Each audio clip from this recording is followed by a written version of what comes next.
శ్రీకాకుళం జిల్లా పోలీస్ శాఖ బదిలీలో ఎస్పీ మహేశ్వర్ రెడ్డి అంతా తానై వ్యవహరించారు. పక్కా వ్యూహంతో ఎటువంటి రాజకీయ సిఫారసులకు తలగ్గకుండా పారదర్శకంగా బదిలీల వ్యవహారమంతా చూశారు.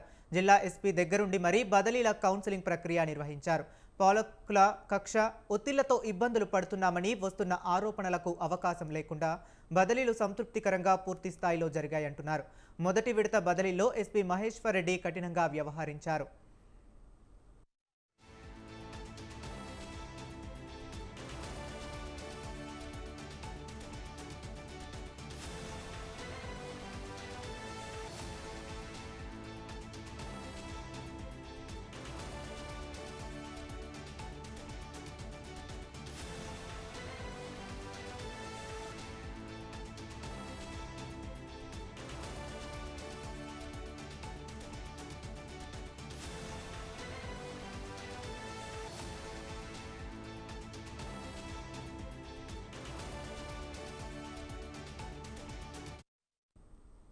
ఈ నేపథ్యంలోనే జిల్లా ఎస్పీ సిబ్బంది అభ్యర్థన వారి సమస్యలను దృష్టిలో పెట్టుకుని రెండో విడత బదిలీలలో కోరుకున్న పోస్టింగ్లు ఇచ్చేందుకు ప్రయత్నించారు.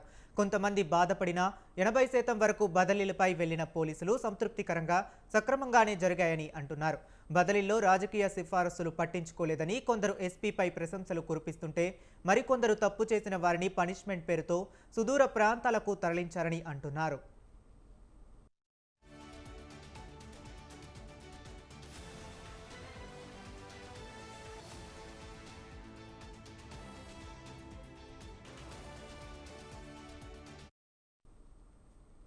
మరికొందరైతే ఆరోగ్యం, వయసు దృష్టిలో పెట్టుకోకుండా తమకు అన్యాయంగా దూర ప్రాంతాలకు బదిలీ చేశారని అంటున్నారు.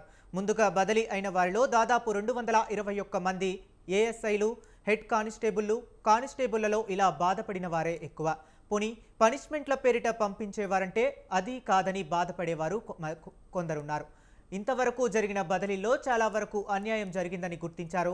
అర్థం చేసుకున్నారో ఏమో గానీ రెండోసారి జరిగిన బదిలీలో 97 మంది పీసీలు, హెచ్సీలను సమీప పోలీస్ స్టేషన్లలోనే వేసి వారికి కాస్త ఉపశమనం కల్పించారు.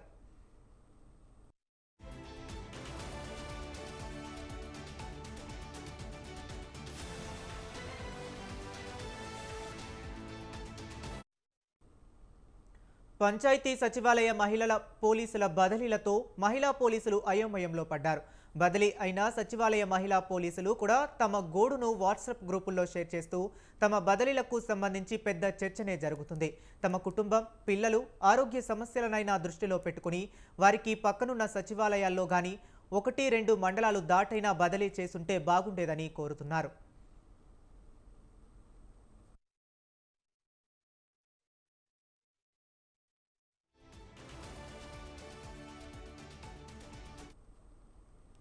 ఇప్పుడు 50 నుండి 70 కిలోమీటర్లు ప్రయాణించి విధులకు వెళ్లాల్సిన పరిస్థితి నెలకొందని వాపోతున్నారు. 50 కిలోమీటర్లు దాటి ఉద్యోగానికి వెళ్లాలంటే భయపడుతున్నారు.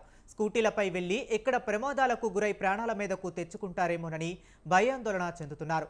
అవసరం లేని చోటకు కొందరిని బదిలీ చేయటంతో వారిని భవిష్యత్తులో పోలీస్ శాఖలోనే ఏదైనా విభాగంలో విధుల్లోకి తీసుకుంటారో లేదో తెలియని అయోమయ పరిస్థితి నెలకొంది. ఇలాంటి వారంతా పోలీసుల గ్రీవెన్స్లో తమ వినతులు ఇచ్చేందుకు క్యూ కడుతున్నారు.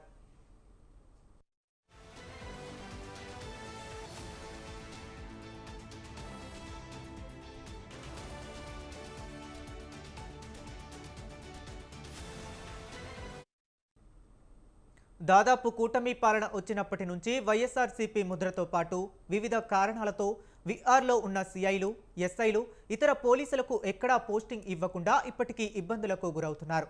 రాజకీయ కక్షతో కొందరు కూటమి నాయకులు ఇబ్బందులకు, కొందరు మానసికంగా ఇబ్బందులు పడుతున్నారు. మరోవైపు ఏ రాజకీయ నాయకునికి తలొగ్గరని పేరున్న శ్రీకాకుళం జిల్లా ఎస్పీ కనికరం చూపిస్తే రెగ్యులర్ విధుల్లో తాము చేరటం పెద్ద కష్టమేమీ కాదని ఉద్యోగాలు భావిస్తున్నారు. పోనీ ఆ విధంగానైనా మోక్షం లభిస్తుందో లేదో మరి చూడాలి.